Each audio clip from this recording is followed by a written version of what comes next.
ሰላም ፊልም አፍቃሪያን ያላችሁት የአዱ የፊልም ቻናል ላይ ነው። በዛሬው የፊልም እይታችን ላይ በፈረንጆቹ አቆጣጠር በ2018 ለእይታ የበቃውንና የአክሽን ዘውግ ያለውን ቬነም የተሰኘውን ፊልም እንመለከታለን። ከዛ በፊት ግን ለቻናሉ አዲስ ከሆናችሁ ሰብስክራይብ እና ላይክ በማድረግ ለቀጣይ ስራዎቻችሁ ድጋፋችሁን ግለጹልን። ወደ ፊልሙ እንሂድ። ፊልሙ ሲጀምር ወደ ስፔስ የተላከና በስፔስ ፍጥረታት ላይ ምርምር ሲያካሂድ የነበረ ሳተላይት ከቁጥጥር ውጪ ሆኖ ወዳለንበት ምድር ለመከስከስ ሲምዘገዘግ ይታያል። ከቆይታም በኋላ ወደ ምድር ይደርስና በከፍተኛ ኃይል ከምድር ጋር ይጋጫል። ሳተላይቱ የተከሰከሰው ሰሜን ማሌዥያ ክልል ውስጥ ስለነበር የከተማው እሳተ አደጋ ተቆጣጣሪ አካላት ቦታው ላይ ደርሰው የደረሰውን አደጋ በመመርመር ላይ ነበሩ።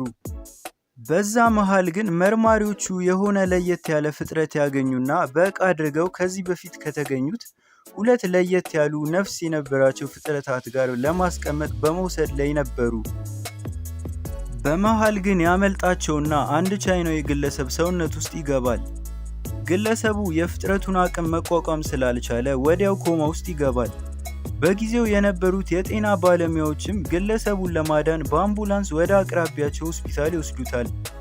ሳይታሰብ ግን ሰውየው ውስጥ የነበረው ፍጡር ነፍስ ይዘራና ነርሷን አንቆ ይገላታል። ወዲያውም ሹፌሩንና ሌላ አንድ ነርስንም ይገላል። በዛ ሰዓት አምቡላንሱ አቅጣጫ ስቶ ጫካ ውስጥ ካሉ ዛፎች ጋር ተጋጭቶ ይገለበጣል። ወዲያው ፍጥረቱ ከሰውየው ወጥቶ ሹፌሩ ወደ ነበረችው ሴት ከገባ በኋላ ከአምቡላንሱ ወጥቶ ወደ አቅራቢያው ወዳለው ከተማ መጓዝ ቀጠለ። በመቀጠል ፊልሙ ሳን ፍራንሲስኮ ውስጥ በምትገኘው ካሊፎርኒያ ከተማ ውስጥ የሚኖረውን ኤዲ ብራውንን ያስመለክተናል። ኤዲ ከፍቅረኛው ጋር አንድ ላይ ነበር የሚኖሩት። በዛው ቀንም የስራ ሰዓት እንዳይረፍድበት ከቀሰቀሰችው በኋላ ስራ መሄድ እንዳለበት ነግራው ትወጣለች። ኤዲም ወዲያው ከቤቱ ወጥቶ ወደ ስራ ቦታው በሞተሩ ይሄዳል። ያ ቀን ደግሞ ለኤዲ የስራ እድገት የሚጠቅመውን ኢንተርቪው የሚያደርግበት ቀን ነበር። ከደረሰም በኋላ አለቃው ኤዲ ኢንተርቪው ላይ ጥሩ ያልሆነ ጸባይ እንዳሳየውና ለስምምነታቸው የሚሆን በቂ ገንዘብ ያቀርብለታል። ኤዲ ስለ ሁኔታው ለፍቅረኛው ሲያማክራት ስራውን መቀበል እንዳለበት መክራው ለዚህ ደስታቸው ምሽቱን ፈታ እንደምታደርገው ተነጋግረው ምሽቱን በጥሩ ሁኔታ ያሳልፋሉ። በቀጣዩ ቀን ኤዲ አዲሱ ካምፓኒ ውስጥ ካለው አለቃው ጋር ስለሚሰራው ስራ መነጋገር ጀመሩ። አለቃው በዚህ ካምፓኒ ውስጥ ያለው የምርምር ስራ አደገኛ ሊሆን እንደሚችልና ልጆች ወይም ቤተሰብ ካለው ስራውን መስራት እንደማይችል ለኤዲ ነግረዋል። ኤዲ ደግሞ በስራው ሁኔታ ተስማምቶ ስለ ቤተሰቡ ዋሽቶ በስራው ይስማማል። የበፊቱ አለቃው ደግሞ ስለ ስራው ስለሚያውቅ ለህይወት ያሰጋኛል በማለት ከድርጅቱ ለኤዲ ከሰጠው ቤት ውስጥ ያስወጠዋል። የኤዲ ሚስት ደግሞ ከዚህ በኋላ ቤት ስለማይኖረው ከሱ ጋር መሆን እንደማትፈልግ ነግራው ትለየዋለች። ኤዲ በሁኔታው ተናዶ መጠጥ ቤት እየጠጣ ያለ የካምፓኒው ስራ አስኪያጅ በቲቪ አንድ አደገኛ የሆነና ጎጂ ተዋስ ከምርምር ተቋሙ እንዳመለጣቸው መግለጫ ሲሰጥ ይመለከታል። ከመጠጥ ቤቱ ወጥቶ ወደ ሱፐርማርኬት እየሄደ ያለ ማሪያ የተባለች የጎዳና ተዳዳሪ ኤዲ ፊት ላይ እንዴት እንደሚታይበትና ለምን እንደተናደደ ስትጠይቀው ኤዲም በምላሹ አልተናደድኩም ብሏት ተሳስቀው ወደ ሱፐርማርኬቱ ይገባል።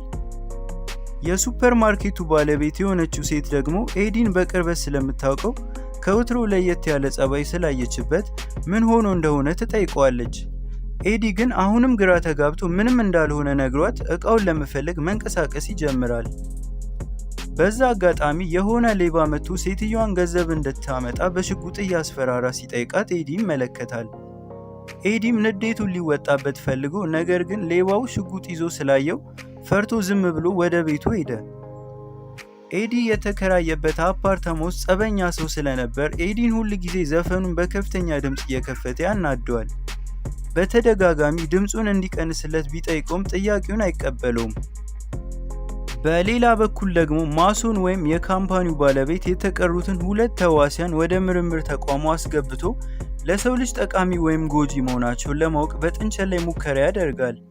የመጀመሪያው ሙከራ ተሳክቶም ስለነበር ሙከራውን ሰው ላይ ለማድረግ ዶክተር ዶሪስን እና ማሶን ሲመካከሩ ይታያሉ። ፍቃደኛ የሆኑ ግለሰቦችንም አምጥተው በመጀመሪያው ሰው ላይ ሙከራውን ይሞክሩታል። ነገር ግን ተዋሱ ከሰውየው ዘረመል ጋር ስላልተላመደ ሰውየውን ይገለዋል። በሁኔታው ተስፋ ያልቆረጠችው ዶክተር ዶሪስ ግን ኤዲ ሙከራውን እንዲያደርግ ትጠይቀዋለች። ኤዲ ግን ከዚህ በፊት በስራው አማካኝነት ቤቱንና ሚስቱን እንዳጣና ስራውን መቀበል እንደማይፈልግ ይነግራታል። ወዲያውም ኤዲ የፍቅረኛውን አዲስ ቤት ለመመልከት ይሄዳል። ቤቷ አጠገብ ቆሞ እየተመለከተ ያለ ሳይታሰብ ፍቅረኛው ከውጪ መጣች። ነገር ግን ብቻዋን ሳይሆን ሌላ ሰው አብሯት ነበር። ኤዲም ማን እንደሆነ ሲጠይቃት አዲሱ ፍቅረኛዋ መሆኑን ትነግረዋለች። በጣምም ያዝንና ትውስታቸውን እያሰበ ለብቻው የምርምር ተቋሙ ከሚታይበት ድልድይ አቅራቢያ ሆኖ ስለ ስራው ማሰብ ይጀምራል። ኤዲ ምንም የቀረው ነገር እንደሌለ ስለተሰማው ስራውን ለመቀበል ይስማማና ዶክተር ዶሪስን ደውሎ ያናግራታል። የስራ ሰዓት አልፎ ስለነበር ምርምር ተቋሙ ጭር ብሏል። ከዶሪስ ጋር ወደ ውስጥ ይገባሉ። ድንገት ግን ዘበኛው ያያቸውና ኤዲ እንዳይታይ ተዋሱ ያለበት ክፍል ውስጥ በችኮላ ታስገባዋለች። ኤዲ ውስጥ ሲገባ በሚያየው ነገር ይረበሻል። ይባስ ብሎ የሚያውቃትን ሴት በመስታወት ውስጥ ተዘግቶባት ይመለከታል። ጊዜ ሳያጠፋ ሴቲቷን ለማስወጣት መስታወቱን መሰባበር ጀመረ። ሴቲቷ ውስጥ ግን ቬነም የተባለው ከሁለቱ አንደኛው ተዋስ ነበር። ኤዲ መስታወቱን ሰብሮ ሊያስወጣት ሲሞክር ዘላ እላዩ ላይ ወጥታ አንገቱን አንቃ መታገል ያዘች። በዛች አጋጣሚ ተዋሱ ከሴቲቷ ወደ ኤዲ ሰውነት ውስጥ ይገባል። ኤዲም ሰውነቱ ላይ ለየት ያለ ሁኔታ ተመልክቶ በችኮላ እግሬ አውጭኝ አለ። በሩን በመጠበቅ ላይ የነበሩት ጥበቃዎች ኤዲን እየሮጠ ሲመለከቱት መተኮስ ጀመሩ። ኤዲ ግን ራሱን ስላላወቀ የድርጅቱን በሮችና አጥር ገንጥሎ ወደ ጫካ መሮጥ ያዘ። ጥበቃዎቹ በዘመናዊ ተሽከርካሪዎች ኤዲን እያሯሯጡ ማደንዘዣ መድኃኒት በሚለቅ ሽጉጥ መቱት። ኤዲ ውስጥ የነበረው ተዋስ ግን ማደንዘዣው ሊያስቆመው አልቻለም። ከብዙ ሩጫ በኋላ ኤዲ ዛፍ ላይ ወጥቶ ጥበቃዎቹን ይሸውዳቸዋል። በጥድፊያ ቤት የገባው ኤዲ እቤት ውስጥ ያለው ምግብ ነክ ነገር በሙሉ መብላት ጀመረ። ነገር ግን ቬነም ስጋ ነክ ነገር መብላት ስለለመደ ኤዲ የበላውን ምግብ በሙሉ አስመለሰው። ይባስ ብሎም ፍቅረኛው ጋር ሄዶ ምግብ ቤት ውስጥ ያለው ምግብ ሁሉ መመገብ ያዘ። በዚህ የደነገጡት የኤዲ ፍቅረኛና ባሏ ኤዲን ኤክስሬ አስነሱት። ቬነም ግን ድምፅ ስለሚረብሸው የኤዲን ሰውነት ማስጨነቅ ጀመረ። ኤዲ ለማረፍ ወደ ቤቱ ሲመጣ ጸበኛው ተከራይ እንደለመደው ዘፈኑን እስከ መጨረሻው ከፍቶት ነበር። ኤዲም በንዴት በሩን መደብደብ ሲጀምር ተከራዩ ከፈተለት። ኤዲ ግን ያሳየው ፊት የራሱን ሳይሆን የቬነምን ፊት ነበር። በዚህ የደነገጠው ተከራይ በፍርሃት ኤዲ ያለውን አደረገ። ኤዲ ዘፈኑን ካዘጋው በኋላ እቤቱ ገብቶ ምግብ መስራት ጀመረ። ወዲያው የማያውቃቸው ሰዎች በሩን ገንጥለው ገቡና ኤዲ ላይ መሳሪያ ደቀኑበት። ኤዲ ውስጥ ያለው ቬነም ግን ምንም እንዳልተፈጠረ እጁን ወደ ላይ አድርጎ ምንም እንደማያውቅ ነገራቸው። ሰዎቹ የመጡበት ምክንያት ማሱን ዶክተር ዶሪስን ምን እንዳረገች ሲጠይቃት ተዋሱ ኤዲ ውስጥ ገብቶ እንዳመለጠ ስለነገረችው ነበር። ሰዎቹ ኤዲ ላይ ጥቃት ማድረግ ሲጀምሩ ቬነም ሙሉ የኤዲን ሰውነት ተቆጣጥሮ ሰዎቹን መደብደብ ጀመረ። ወዲያው በመስኮቱ ዘሎ ታች ከነበረው ሞተሩ ላይ ወጥቶ ማምለጥ ሲጀምር ሰዎቹ ተከትለው ማጥቃታቸውን ቀጠሉ። ተሳክቶላቸውም ኤዲን ከሞተሩ ላይ ጣሉት። መሬት ላይ ወድቆ ሳለ የሰዎቹ አለቃ መጥቶ ኤዲን ለማንሳት ሲሞክር ኤዲ ውስጥ የነበረው ተዋስ የኤዲን ሰውነት ወደሚያስፈራ አውሬነት ቀየረው። አለቃቸውንም አንቆ ሊበላው ሲል በሽጉጥ ሲመቱት ትቶት ወደ ውሃው ዳርቻ ለመሄድ በአቅራቢያው ባለው ባህር ውስጥ ዘሎ ገባ።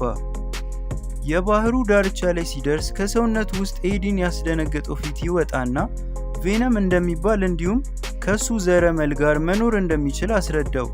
ኤዲ ግን በሁኔታው ስላልተስማማ ቬነም በግድ አሳመነው። ቬነም እና ኤዲ ከተስማሙ በኋላ ቀጥታ ወደ በፊት መስሪያ ቤቱ ሄዱ።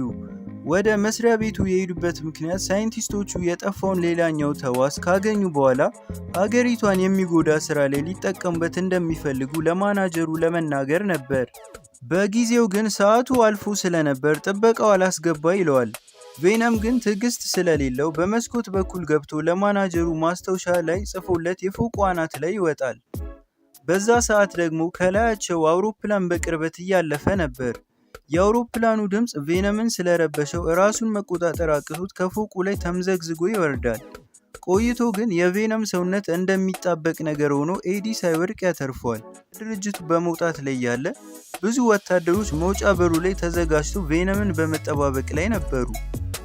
ይህን ሲመለከት እንደገና ሙሉ ሰውነቱ ወደ ቬነም አካል ከተቀየረ በኋላ ወታደሮቹን አንድ ባንድ መደብደብ ያዘ።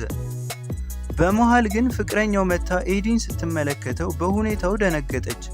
ኤዲን ሆኖ ቢያሳያትም እስከ ተወሰነ ጊዜ ድረስ አላመነችውም ነበር። ወዲያው ፍቅረኛው ኤዲን ወደ ሆስፒታል ወስደው ከውስጡ ቬነምን በከፍተኛ ድምፅ ከኤዲ ነጥለው ያስወጡታል። ኤዲም ነፃነት ተሰምቶት ወደ ቤቱ ሊመለስ ሲል ድጋሚ ማሱን የላካቸው ሰዎች ኤዲን አደንዝዘው ወደ ምርምር ተቋም ይወስዱታል። ማሶን ኤዲን ሲመለከተው ቬነምን ከውስጡ ማስወጣት እንዳለበት ይነግረዋል። ኤዲ ግን ውስጡ እንደሌለ ይመልስለታል። ማሶንም ተናዶ የጠፋው ተዋስ ማሶንን ይዞት ስለነበር ሲናደድም ቬነምን በሚመስል ሰውነት ኤዲ ላይ ያንባርቅበታል። መልሶም ማሶን በሌላኛው ተዋስ እንዴት እንደተያዘና እንዴት ማሶን ጋር እንደደረሰ ለኤዲ ነግረውና ቬነምን እንዲያመጣ ያስገድደዋል። ከቆይታዎች በኋላ ጫካ ውስጥ አስገብተው ኤዲን ሊገሉት ሲሉ ቬነም በፍቅረኛው ተመስሎ ሰዎቹን ከገደላቸው በኋላ ኤዲ ውስጥ ተመልሶ ይገባል። ቬነም ማሱን ሌሎቹን ተዋሲያን ወደ ጠፈር ለምርምሩ ሊልካቸው እንደሆነና ካላስቆሟቸው ችግር እንደሚፈጥሩ ለኤዲ ነግረዋል። ወዲያውም መንኮራኩሩ ወደ ጠፈር ሳይል ለማክሸፍ ወደ ቦታው ይሄዳሉ። መንኮራኩሩ ከመነሳቱ በፊት ቦታ ላይ ይደርሳሉ። ነገር ግን ማሱን ውስጡ የነበረው ሌላ ፍጥረት ቬነምን ለመግደል ከቬነም ጋር መደባደብ ይጀምራሉ።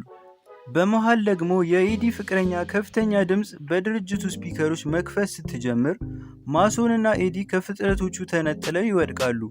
ሁለቱ መደባደብ ይጀምሩና ማሶን ውስጥ ተዋሱ ቀድሞ ገብቶ ኤዲን ወቅቶ ይገለዋል። ቬነምም ወደ ኤዲ ሰውነት ውስጥ ሲገባ ኤዲ ነፍሱ ተመልሶለት መንኮራኩሩንና ማሶንን ያፈነዷቸዋል።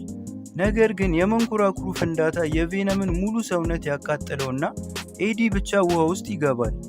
ቀናቶች በኋላ ኤዲ ሰውነት ውስጥ ማደግ የጀመረው ቬነም ምን መመገብ እንዳለበት ከኤዲ ጋር ያወራል።